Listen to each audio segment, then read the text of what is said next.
The following is a live sports event featuring the Abernathy Antelopes or Lady Lopes. This broadcast is a presentation of the Abernathy Sports Network and may not be altered or used in its entirety without the written consent from the Abernathy Sports Network. Today's broadcast is made possible by the fine supporters: MC Master Roofing and Construction, South Plains Auto Ranch, Clark Riley Insurance, April Funeral Home and Flower Shop, First Baptist Church, JC's Refrigeration, Storm Guard, Plains Land Bank, Nutrient Ag Solutions, the Junkin Farmers Market, MZJ Variety Shop, Shallowater, Rooted Revival Hair Salon, Chance Rocha, Edward Jones Financial Advisor, Code 3 Soda Shop and Meat Market, Lasso Electric, Webb Vision Center, Hill Vet, WTX Diesel, West Texas Brick and Stone, Rural Roots Medical Clinic, the Farmers Cooperative Compress, First State Bank, DB Media, Ty Horsford Realtor. Again, thank you for tuning in tonight's live sports event. It will begin shortly.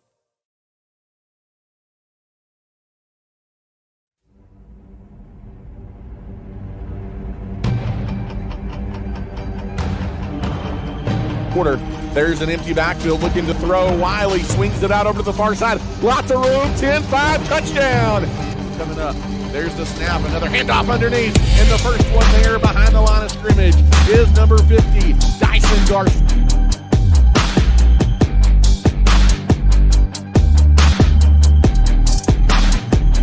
Sideline. Fake that's actually the snap to Micheletti. Micheletti takes off. He may have his second touchdown of the night, and he does!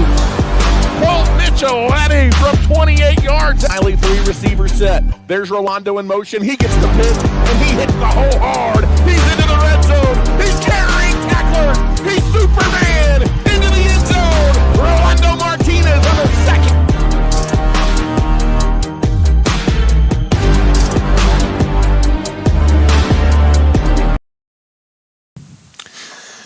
And good evening, Abernathy, Texas, and good evening, fans of the Abernathy Antelopes and Lady Lopes. It is Wednesday night. It is 8 p.m., and that can only mean one thing. Outside the Box is on the air as Ty Horsford here alongside that other guy, Chance Rocha, as we dive into the world of all things Abernathy and take a look outside the box as episode 10 coming your way this evening. And Chance, another heartbreaker for the Antelopes on Friday night.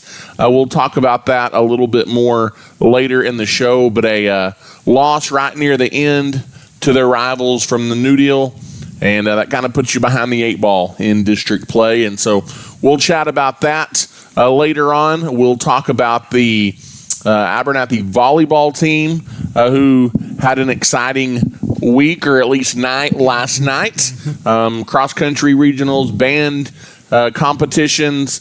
But first, Chance, we're going to dive right in, and we're going to talk all things Abernathy Elementary as we kind of begin our look around AISD. And one of my favorite things that we do, or that we've done the last couple of seasons of Outside the Box, is take time to talk to the administrators of our different campuses.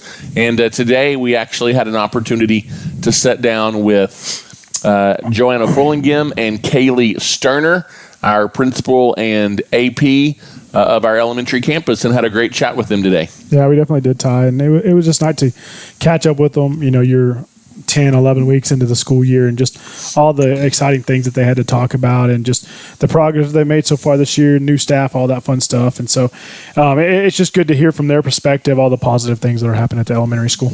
I'll tell you what, we will let you hear it from them first, and then we will dive into all things Abernathy Elementary as we get our show started tonight. Here is Miss Fullingim, our principal at the elementary school, and Miss Sterner, our associate principal. And here on Outside the Box, we are taking a look at our elementary school today. We're joined by our admin team here at the elementary, Joanna Fullingim and Kaylee Sterner. Thank you guys so much for spending a few minutes to talk all things elementary with us. First of all, we're just about 10 weeks or so into the new school year, maybe 11 now. What are some things that you're pleased about, excited about, proud of on your campus so far? Yeah. Well, I will just say one thing that makes AES a great place is just our culture here at school. Our staff is positive. Our kids love being here. We just love that our teachers come every day and they work hard. They see a need and fill a need. That's a huge motto on our campus. Um, we don't have to ask people to step up. That's just who they are. And we love that the kids want to be here. And so I would say that that's probably what we're most proud of Awesome. here. Awesome. That's really cool. And I know a big goal for you guys, and I love this, outside of learning and academics and all the things, creating a unified culture, a family-like feel here on your campus. I know you guys have implemented some things this year to kind of help further that. Can you just talk a little bit about the importance of that and what that has looked like so far? Yes, we feel like family is so important, not at just at home, but within our school. And so we implemented something called the house color system this year. And so our teachers are all in a house color. So we have 6 house colors and they all represent different character traits. And then our students got to randomly pick a scratch off and they are going to be in a house color as well. And so it's pre-K through 5. And in these house colors, you have different teachers from different grade levels and then students from different grade levels, and they all get to come together and work together. And we had our first house party after the first 9 weeks, and it was just amazing to see our big kids helping the little kids in their house color, and just the community that they had within the smaller house color group. So that's one big thing that we've implemented this year. Yeah, that's awesome. Awesome. Obviously, kind of what we've talked about so far lends to the conversation about positive culture. I think you guys do a great job on the elementary campus of that. But can you just talk about the importance of that and how much, that drives the decisions you make on a daily basis? Yeah. So when we meet as an admin team, when we're making decisions, we make decisions on what is best for kids. And so that's from the top down. That starts with Mr. Hill and then goes to all of our campuses. I will say the culture this year has just been phenomenal. Mr. Hill is out greeting every morning with us, and just seeing him as the leader of the district. And then that helps us on our campuses being able to pour into kids.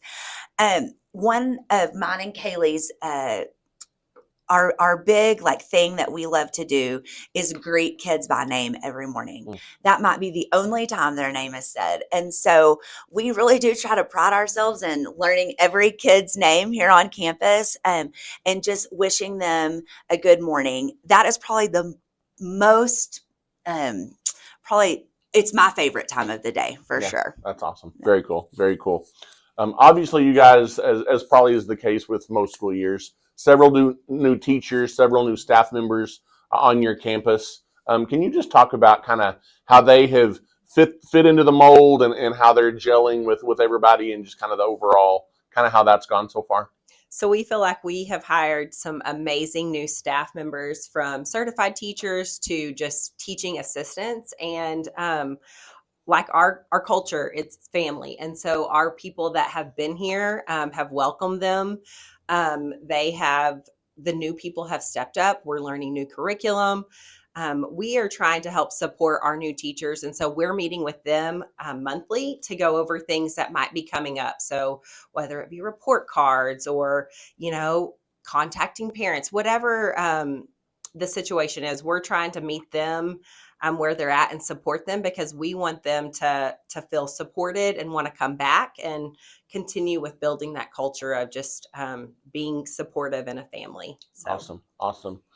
Of course, unity and family culture, we've talked a lot about that. I know student safety, staff safety is of the utmost priority on your campus and across our district. I know there's constantly conversations being had and decisions being made about student safety and school safety. I know you guys have made some changes this year to just further enhance that. Like, for example, I know families or parents are not allowed in school at drop off in the mornings and things like that for safety purposes. Can you just talk about how everybody's kind of adapted to that and how well that's gone? And really, I just want to thank parents and the families for just being supportive of the not entering the buildings in the morning. Really, It is our top priority is to keep kids safe here at school. And so everybody has adjusted extremely well. And we're proud of our kiddos for being independent, because that's something we try to create too in kiddos is some independence. But we're proud of our parents and our families. And so we always tell people that it's safety first. So I want to thank Victoria and Clayton for all the safety measures that they have implemented for our district. But also just, I want to thank our teachers for being proactive.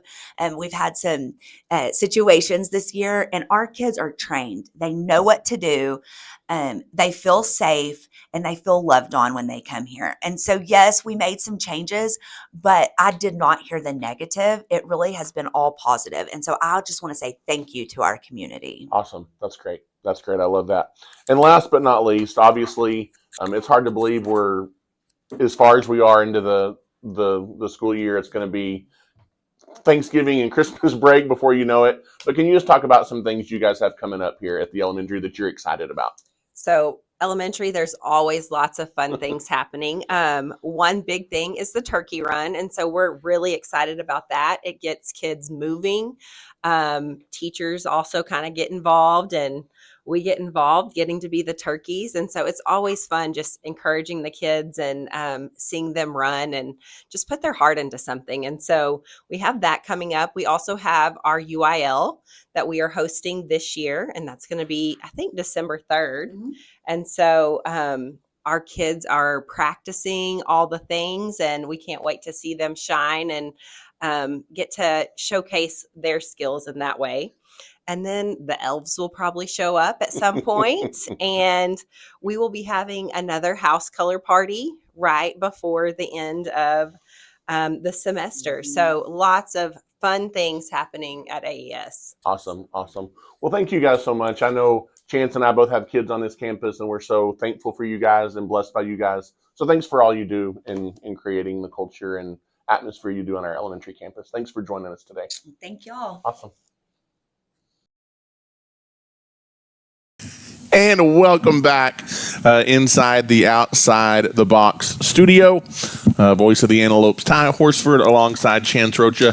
Shout out to our elementary school principal, Joanna Fullingham, and assistant principal, Kaylee Sterner, for taking a few minutes with us earlier today to chat all things elementary. And Chance, we were talking about it off air in maybe some different ways and different aspects, but just the importance of culture. Yep. And a lot of our conversation with Ms. Fullingham and Ms. Turner kind of revolved around the culture they are building beyond the classroom, beyond academics at AES, and I think they got the train going in the right direction. Yeah, I think they do, and I know you could probably – not everybody's going to be happy all the time. That's the number one thing, but also like knowing that their goal, and she said it's what is best for the kids. At the end of the day, that's matters. Their question.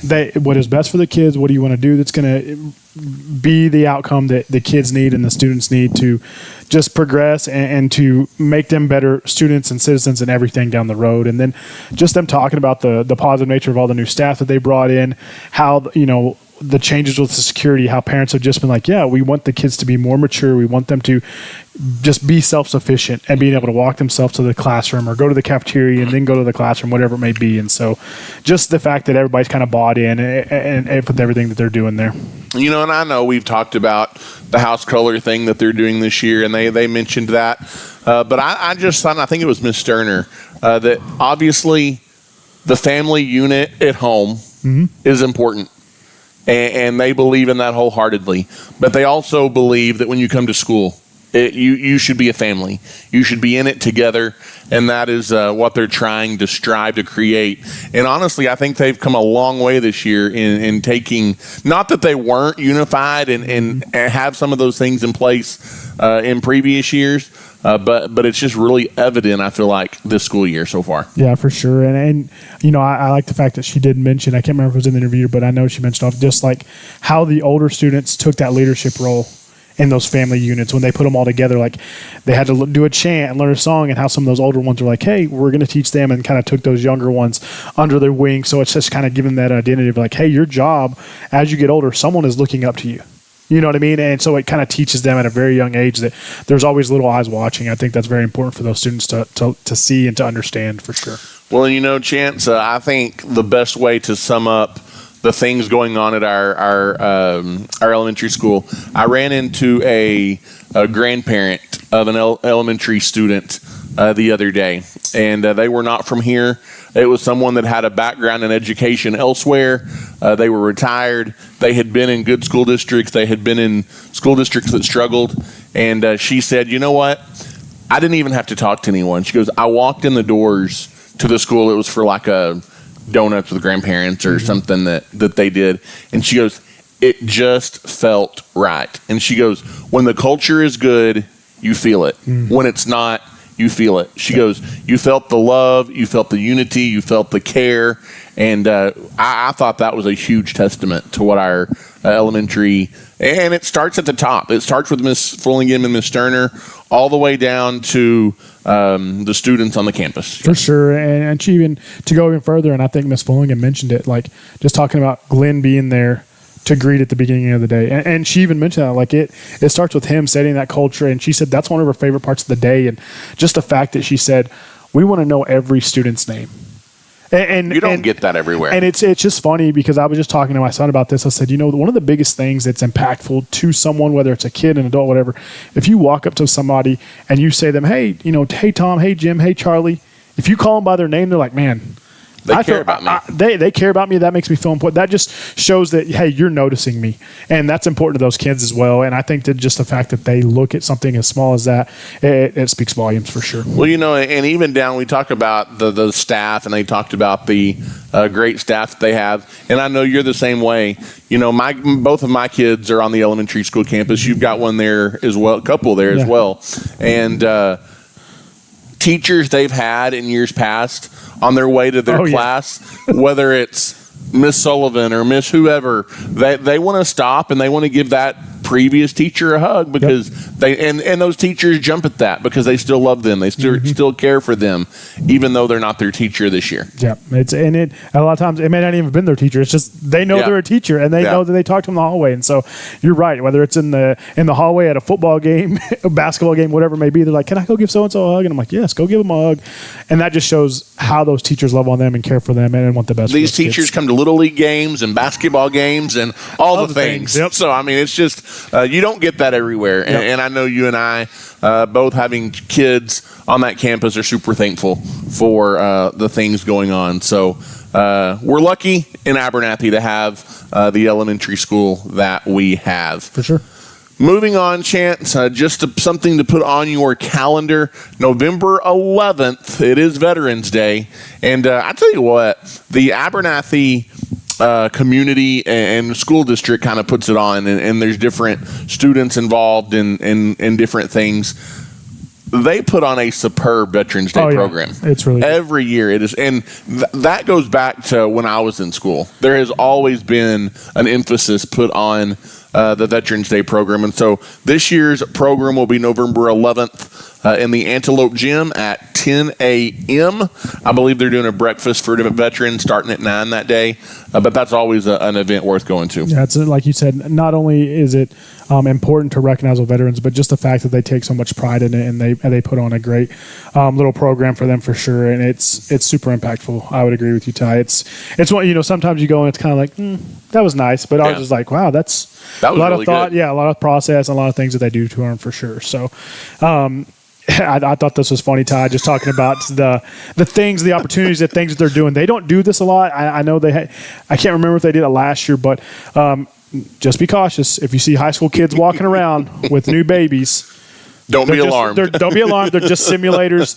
They're going through that program. It's basically a child development class, and they're going through the Real Care Baby simulators just to kind of give them an idea of what that looks like down the road. And that's a different deal. I remember we didn't do it when I was in high school. A group did a few years above me, and so it was pretty interesting to do some of that. I know some schools have done like, oh, you have to have this egg, and you have to keep track of this egg for like a week or whatever it may be. So didn't never get to do the baby simulators, but that's something that's pretty funny that they're doing this year. I think they've got to feed them and everything, nap them and burp them and all the fun stuff, change diapers and all the things throughout the day. So just another way that these kids are learning real world things and real world skills and just the importance of that. So keep an eye out for those babies on campus in the coming days. No pep rally on Friday this week. Just make note of that.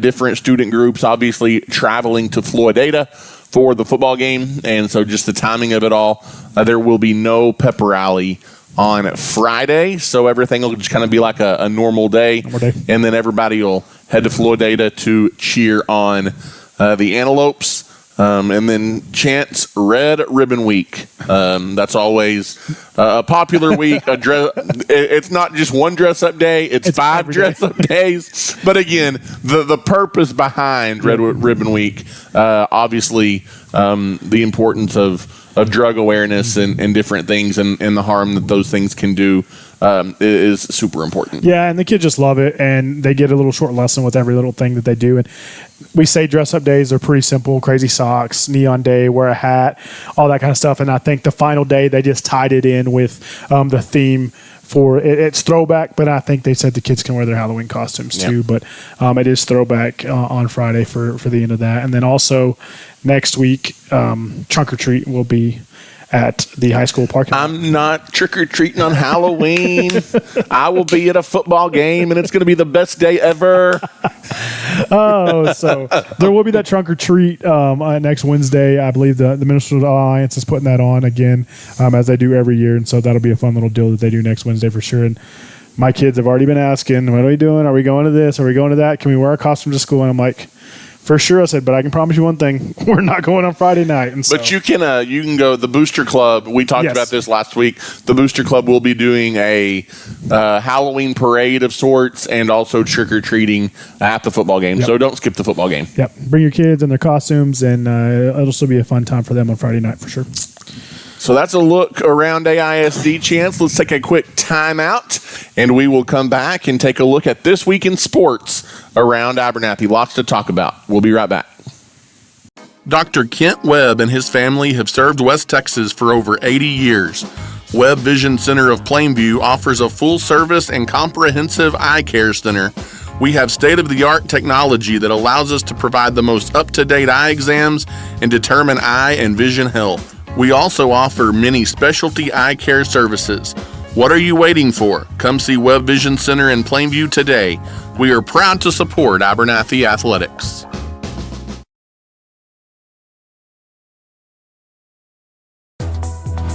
West Texas Brick and Stone provides all the materials you need for your next custom masonry project. We are locally owned and operated, as well as family run. We have 35 years of experience in the industry, and we take pride in our customer service and industry experience. Come see us today at 405 North Interstate 27 in Lubbock to get the ball rolling on your next project. At West Texas Brick and Stone, we are happy to support Abernathy's young people and are wishing them the best of luck this season. And welcome back inside the Outside the Box studio, a.k.a. Ty and Chance's Playroom, as we're having some fun here on this Wednesday night for Outside the Box as we take a look at this week in sports. And we're going to start that off, Chance, with a conversation about our Abernathy Antelope Band. Obviously, we've been talking quite a bit about them. They are in the middle of their marching contest season. Tell you what, these kids do a great job. Not only do they show up at pep rallies and provide what they do at pep rallies, then they go Friday night to the football game, and then at least for several weeks here in a row, they're up early on Saturday, and they're heading to contest. And last weekend, they competed in their UIL marching contest at Lowry Field in Lubbock, and they did very well. They received straight ones, and that means they get to do it again. They head to Amarillo, Dick Bivens Stadium on Saturday for the area marching contest, which from there, the top, I believe, two or three bands advance to the state marching band contest. Yep, they do, and it's a big one, Ty. And I will say this: we talk about every week, band is. They don't get enough credit for what they bring to the atmosphere on Friday nights, to the pep rallies and things like that, until you go. Ask New Home. They don't have one. Until you go, which I did find out, actually, someone said New Home, the Going Band, played at their last home game, which is pretty cool, but also that shows the importance of it. 100%. I mean, and so just for us to have such a great, a band that's the commitment to excellence, and I think I heard Mr. Knight correctly, we for sure we watched a couple bands perform before Abernathy did, and they had some, decent little crowds out there. And then Abernathy's bands comes up, and it was like a bunch of people there at Lowry were there supporting Mr. Hill, a bunch of teachers, everybody, there to support. And it just shows the importance of it and the impact of that the band program has on Abernathy and how exciting it is. And I think he said this is 17 times in the last 18 years that they've advanced with ones to area. I think that's what he said. That's impressive. I think it's up something like that. That was pretty close, but it's been a pretty high standard that they hold there, and I know they would be excited to definitely get back to state and have a good shot at it. I know there's some programs that there's are pretty some good bands. Sundown has been to state like forever. Yeah. But again, Abernathy has a shot. They have a really good show this year. Their Pure Imagination show. It's pretty cool. And so, and to be honest with you, I was somewhat impressed with New Deal's performance on Friday night as well. They had they sounded good and looked good for sure. Yep, for sure. So good luck to the band. They perform, I believe, at 3:30 on Saturday at Dick Bivens. They will find out if they're in the top 8 right after that. And if they do make the top 8, that means they advance to the finals, and they would perform later that evening, like late 8:39, something like that. Yeah. So it's going to be a day, hopefully, in Amarillo for the band. Chance, it was a big week for the cross-country team as they competed in the regional cross-country meet at Masonman's Park in Lubbock. And we've got one representative from the Lady Lopes advancing to the state cross-country meet. Is for the second consecutive year. Brianna Shorter. She placed 14th overall as an individual. She's headed to the state meet as a team. The Lady Lopes finished 8th. And then Chance, the lone representative for the boys at the meet, was Kingston Awful, and he did well. He just missed advancing to state by one place, but he's just a freshman. Yeah, he's just a freshman, and he has plenty of opportunity. And Mr. Offield, he'll definitely be going to the state cross country meet here in the next few years as he's starting his high school journey in cross country. But I will say, super proud of them. I know they ran hard, and I know that they are. That's something that's a hard season. Mm-hmm. They start it's just like football. They start all the way back with a running program during the summer and all the different things. And district is usually decently competitive, but then our region. We're at regionals almost every year. Yeah, but then our region, it is very tough from Farwell to Sunday. There's just great runners that come out of this area. And so it's pretty tough to make it. So kudos to them. Like I said, it's tough for Kingston not to make it, but he's just a freshman. But proud of Bree for being able to advance on the state for sure. Chance, let's talk volleyball. And I'm actually going to have to make a change from what I put in our notes here earlier today. Not only is the varsity volleyball team staying alive, but they have officially punched their ticket to the postseason. Let's go. I checked those standings just a little bit ago to double check. I thought that this week they had to win both games, but by them beating Post last night, 3-1, regardless of what happens this weekend at Tahoka, the Lady Lopes will be the number 4 seed, and in just their second varsity season, they are heading to the postseason. After not winning a single game last year, they won, I believe, so far 8 this year and placed 4th in district. So steps in the right direction, absolutely. Steps in the right direction. I know that's got to be exciting for those girls to be able to punch their ticket to the playoffs. And whether it's the 1st, 2nd, 3rd, or 4th seed, hey, you're in it. You have the opportunity to upset somebody and go out there and do it. And, they don't have to get that victory over Tahoka coming up, but I guarantee you they're going to be momentum. They want that momentum and go in there and on a high and get a victory before they kind of make their first ever postseason run. So congrats to those Lady Lopes and the volleyball team. And Chance, it was a clean sweep this week of the Bold Gold on the volleyball court as both the JV Lady Lopes and the junior high, all the junior high teams sweep post as well. And Chance, I was, I'm not going to say who it was, but I was talking to someone today, and I had not heard how the JV did last night. And so I asked them if the JV won. I had heard about varsity, and she goes, you know what? I'm pretty sure they did. She goes, I was talking during the game. She said, but post was not good, and our girls were dominating. So I'm not sure what the score was, but we definitely won. Well, and I think that we talk about this building a program, second year of varsity, just seeing what we have coming up. That junior high group hasn't lost very many games at all. Yep. The JV group has battled in just about all their games, if not won them. And so just seeing, okay, hey, if you're playing the same teams, these are the same girls, which everybody can progress and progress at a different rate and stuff like that. And then you also have to look at, our girls that are on varsity, that's not even a senior class yet. You had your one lone senior last year. And so I think that the program's on the upward trend. You're making the playoffs, and now that's the goal every year.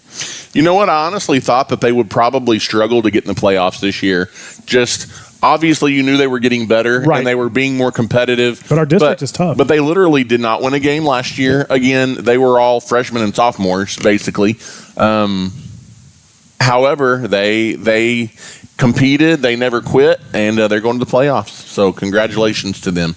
Kudos to them. And Ty, we will transition from there to talk about some football. A sub-varsity report. 7th grade.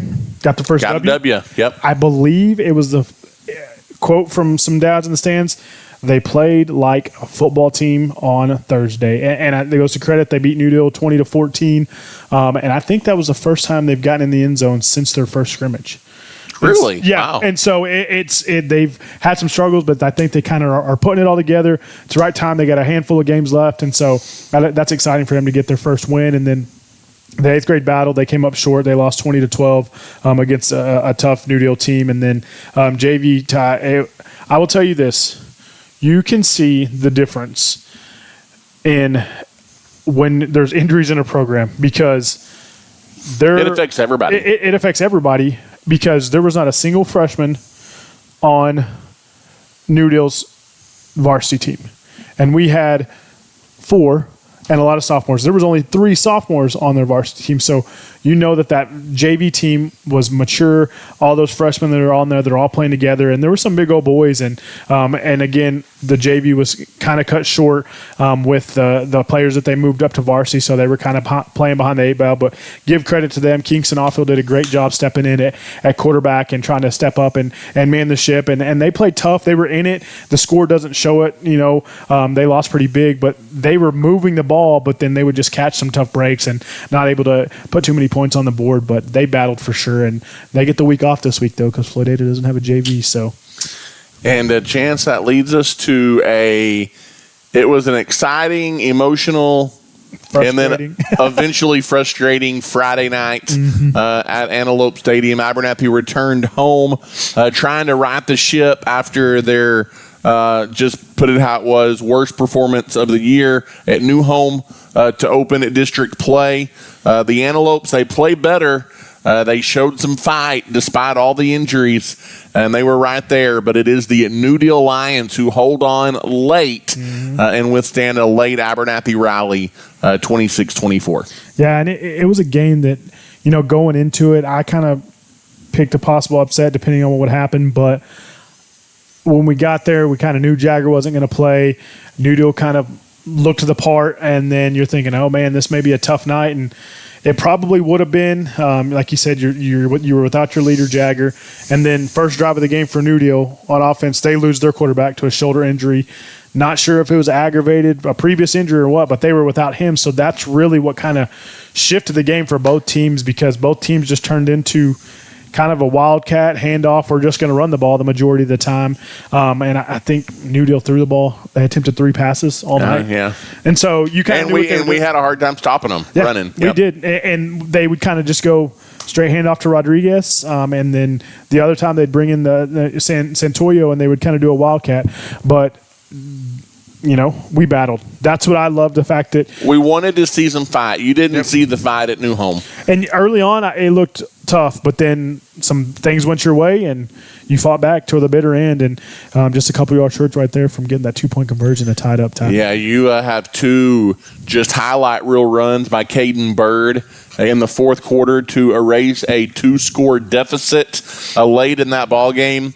Your defense got to stop. You score with less than a minute to go to cut it to 26-24 chance, which I think was probably the way things had been going, probably the right play call. You hustle it up to the line.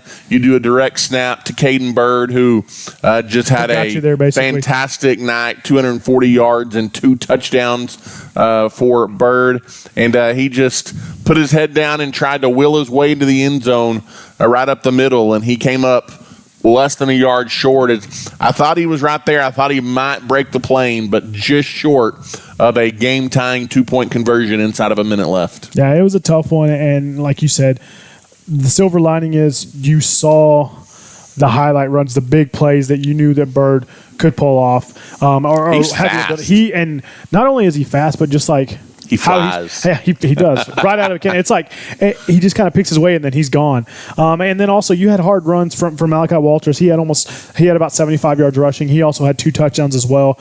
And so you kind of had a thunder and lightning. He got you the hard yards, and then, like you said, Caden had those 2 runs of 84 and 75 yards right there at the end of the game. And then another silver lining, you got some JV guys pulled up. They got some varsity experience in a crucial game, a game that, was back and forth. Mm-hmm. You had to battle back. They had to play quite a bit of minutes, from Cutter to Aiden to Jose, and they all got in there and got a little bit of experience. So now some of those jitters are out of the way. I'm sure without JV playing this week, you may have some more guys pulled up to get some playing time, and they may get a lot more time. But being able to have that experience in a game like that versus what is likely probably not going to be as tough of a game against Floydada, probably is going to do a lot for those boys later on down the road for sure. As a chance other results in district play, New Home put up a 75-point piece on the Floydada Whirlwinds. That's wild. 75-0. I believe that game was about 50-0 by half. Yeah. And New Home rolls, and in post, it was kind of close early. Yeah. But Olton can't keep up with the bold gold. Post may have righted the ship in some ways. They get a big win, 48-15. And so that leaves our district standings chance, and not that I am too thrilled about them, but the New Home Leopards and the New Deal Lions tied atop the district at 2-0. You've got Post and Olton next at 1-1 if the season ended today, which thankfully it doesn't, but if it ended today, those would be your 4 playoff teams. You've got Abernathy and Floydada on the outside looking in, at least right now, a battle of winless teams coming up on Friday night in Floydada as they are both 0-2. Yeah, and it's tough to stomach that, and we kind of alluded to that last week. You're basically having the polar opposite season that you had last year. You played against some teams that were battling injuries, battling adversity. You're having the season New Deal had last year. Yeah, you really are, and they're having essentially the season that you had. Yeah, they win a big one, and then they come out and win a close one back to back, and so it's just funny. Like we always talk about, you never know. Matchups matter, who's healthy matters, and when they're healthy, and all that kind of stuff matters. And so you can still get in. Everything's ahead of you. You got to win the next 2, and if you can pull out that last game of the season against Post, you can sneak in as a 3 seed, but it's going to be a tough road going no matter who it is, because whether it's a 3 or 4 seed, you're either playing Stinnett or Panhandle, which Stinnett's ranked 3 in the state and Panhandle's ranked 8 in the state, and the only thing that separated them was 1 point in a game this past week. So. They're both real good. Yep. Yeah. Absolutely. So let's take a quick break, Chance, our last one of the program. We will come back and we will talk the Antelopes versus the Whirlwinds headed your way Friday night. One of those 2 teams will get their first district win of the season. We'll chat about it when we come back. Located in the heart of the community, Abernathy's First Baptist Church is ready to welcome you to their family. Our pastor is Damon Pierce, and our youth pastor is Bailey Hare. We meet at 9:30 for Sunday school and 10:45 for worship, and we have a wide variety of children's, youth, and adult activities beginning at 6 on Wednesday nights. At Abernathy's First Baptist Church, we strive to love God, love people, and tell the world. We are praying the Lopes and Lady Lopes have a tremendous season.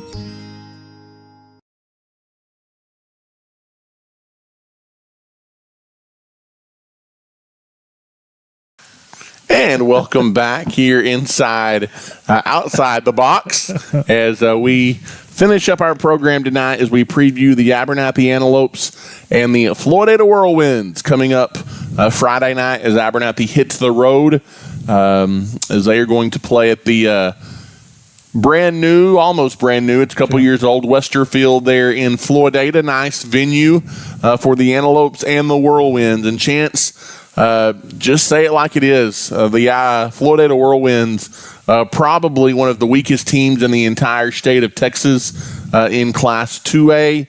They are 0-7 on the season. And Chance, their closest game was their season opener, a 46-14 loss to the Tulia Hornets. They've been shut out in 4 of their 7 games this season. It's been a season to forget for the Whirlwinds. It definitely has been, Ty, and we talked about it, and we talk about it every week. You almost feel bad for them, and just kind of, they have athletes, but it's just one of those things. They've had a tough seasons back to back, but they're great at basketball. They compete at basketball. They're pretty good at track, and so it's hard to fathom a group of boys that just don't want the same thing. But again, that's just how some schools are. It's how some programs are.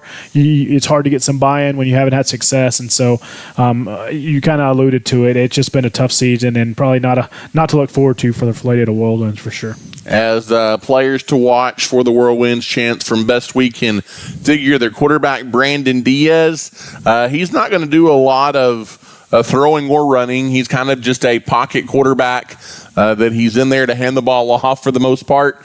And when he hands it off, he does probably 20 times a game or more to their running back, John Lopez. The 2 names you are going to hear for the Whirlwinds when they have the ball. Lopez, a workhorse for them in the offensive backfield. And chances we kind of think about the Antelopes, we don't fully know the status of some of their injuries, questionable game time decisions, whatever you want to call it.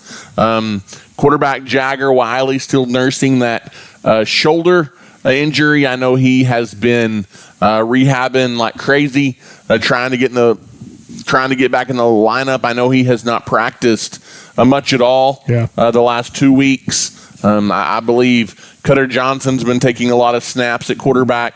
You still might see Bird back there some. I'm sure you will. Or maybe Xavier. Camacho in certain packages. So don't really know what to expect in that regard. And also questionable Braylon Stafford, your running back. I had heard last week that it was probably at least 2 weeks out. Yeah. And so I don't expect him to be back. But we'll see come Friday night. Yeah, and those are 2 guys that you would definitely love to have out there on the field on both sides of the ball. In reality, Jagger for his leadership, and then Braylon from the defensive side, then also just giving you that depth on offense as well at the running back position. But I just also think that if you don't technically need them against a team like Floydada, which we talked about, them being at the bottom tier, I just looked at it. There's 103 teams in Division I, and they have Floydada ranked at 102. And so you likely aren't going to need them this week. It gives an opportunity to get some of those other guys some experience, get them healthy, because those last 2 games are going to be very important. And if you can have them set this week, still go out there and get the W and have them back and kind of rest it up for those last 2 games against Alton and against Post. I think that's probably what the coaching staff would do. But still, again, you're going to face some adversity because you're going to have some guys in there that haven't had a lot of experience. But that's kind of Floydada is a good team to have some of those to try and wrap the ship against. Sure. Absolutely. Taking a look, Chant, at our MC and Master Roofing and Construction keys to the game. I think you just take what Floydada gives you. Yeah. They're going to give you opportunities to be successful. That's who Floydada is right now. Mm-hmm. And so don't try and press too much. Just take what's there, take advantage of that. And then I think it's going to be a game, Chance, you probably have to create your own energy. I don't mean this bad, but you've got to feel like Floydata's probably kind of checked out a little bit. It's just been that kind of season for them. You're a big favorite despite the 0-2 record. Don't overlook them. It's an opportunity for you to right the ship and try and get back on track. Yeah, you can't overlook them because the same way everything's in front of us, everything's in front of them too, and they could be checked out or they could find a rallying cry. You know, they could look at it and say, hey, Abernathy's 0-2 in the district. We're 0-2 in the district. Who's to say we can't beat them? They're dealing with injuries. You know, they're coming to our house, and they could get motivated for it. Is that likely? Probably not based on the season they've had, but you never know. You never know. And I think, you know, we're picked to win still, I think, by 55. I think that's the point spread, something like that. I don't know that we'll cover that, but who knows? I don't know if we will or not, but it's just one of those things that you don't know what they're using as bulletin board material. But it's one of those things where, like you said, we have to go out there and say, hey, it don't matter who you're facing up against. We need to right the ship. We need to play Abernathy Antelope football and go out there and get the W on the road Friday night in Floydata. And chances we take a look at the rest of the district schedule. And as always, make our picks, which haven't always fared the best, but we throw out there what we think is going to happen. And a very intriguing matchup going to be going down in Post, as you've really got to feel like if New Home can beat Post on Friday night, possibly the front runner to win the district, New Home. Obviously, depending on New Deal's still undefeated as well, and those two teams still have to play one another as well. But a big one Friday night in Post. It's New Home's first road test in district play. And Chance, I could see this one maybe being similar to the New Deal Post game, where it was just kind of like not a lot happening and just kind of a defensive struggle, defensive battle. I do think, though, in the end, I've got the New Home Leopards getting to 3-0 and beating the Post Bold Gold 28-14. Yeah, and I think you may be giving Post a little bit more credit. I'm not sure because of the team that we've kind of seen back and forth with this Post. I don't know if they're healthy. I don't know the competition that was up against Olton and the fact that they put 48, but I just think that New Home is kind of riding a wave. I think they're riding a wave on momentum. The offense that they run is super, super efficient. They're not going to hurt themselves. They're going to play strong on defense. And they just they look the part, and not that they're flashy or that they are just do anything that just wows you, but they just come out and play football, and they know their assignments, and everybody kind of does their job, and there's no questions asked. And so I think that they're going to win it 38-20 at Post. Like I said, first road test, but I think you said it correctly. If they win it, they're the outright favorite, especially depending on how New Deal's quarterback is, how long he may be out, and that's definitely going to kind of put them in a certain position when they do have to come back up against New Home here in a couple weeks. So I think if New Home wins it, you might as well just say they're probably going to outright win the district. So, as then another intriguing, really outside of your game, a couple of intriguing ball games because you've got a little bit of an again, I say upstart.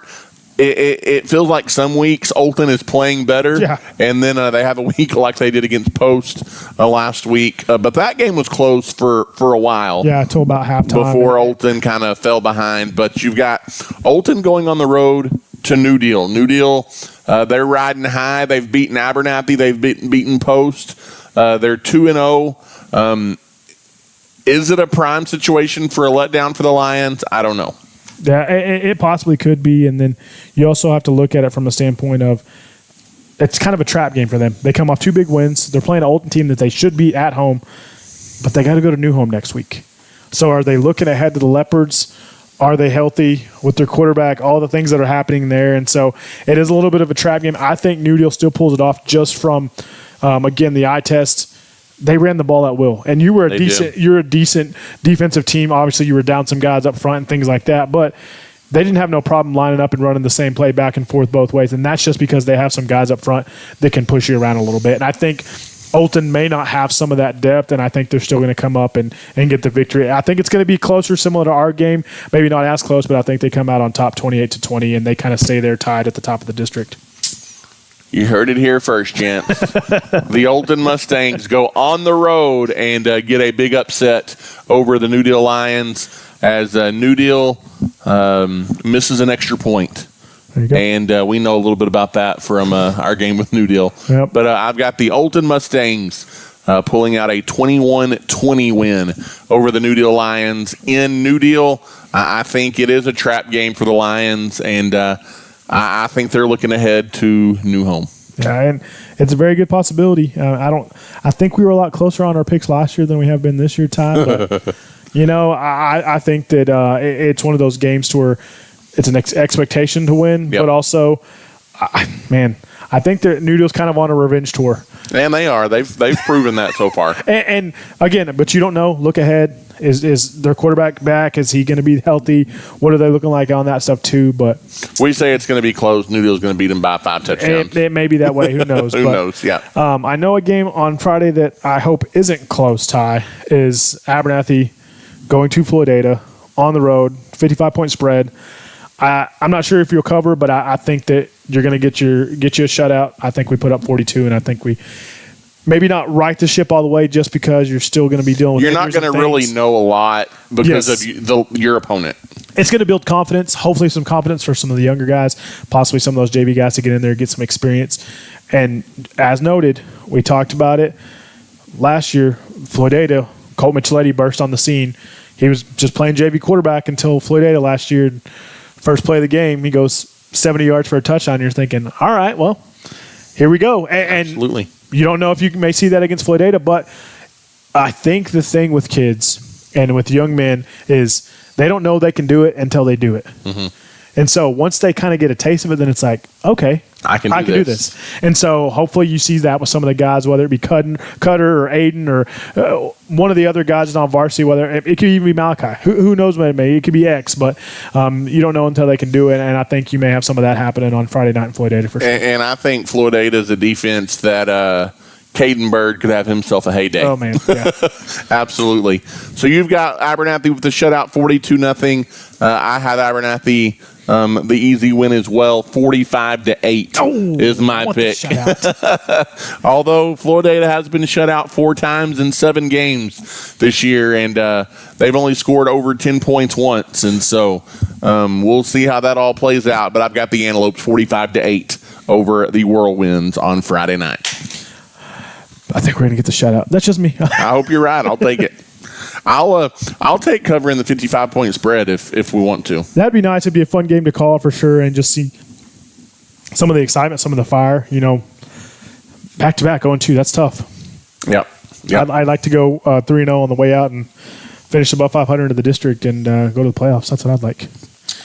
Absolutely, Chance. Hopefully that comeback tour starts Friday night in. Got to win one before you can win 2. Absolutely. Got to win 2 before you can win 3. That's right. Stack them together if you can. As we wrap things up, Chance, for the final time, next week we will be on location as we get ready for the Halloween broadcast. I know you tried to get me to wear my costume to the broadcast. I'm not making any promises whatsoever. We'll think of something fun. Ooh, you know what? You can be me, and I can be you. Hey, there you go. But no, we'll be at Code 3, 6 o'clock next Wednesday. We'll have a lot to talk about on the show. We'll talk band. We will talk volleyball. And we will recap the Floydada Whirlwinds, hopefully a win there, and look ahead to that Halloween clash with the Olden Mustangs. There we go, Ty. It's going to be an exciting time. And as my daughter would say, not if we advance, when we advance. That's what she told me about. I like it. I said, okay, that's the positivity I like to hear. So we know volleyball is already in. Let's get band in there. We got a state cross country runner.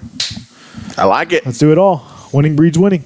I like it. Let's do it. Good night. God bless. And go Lopes.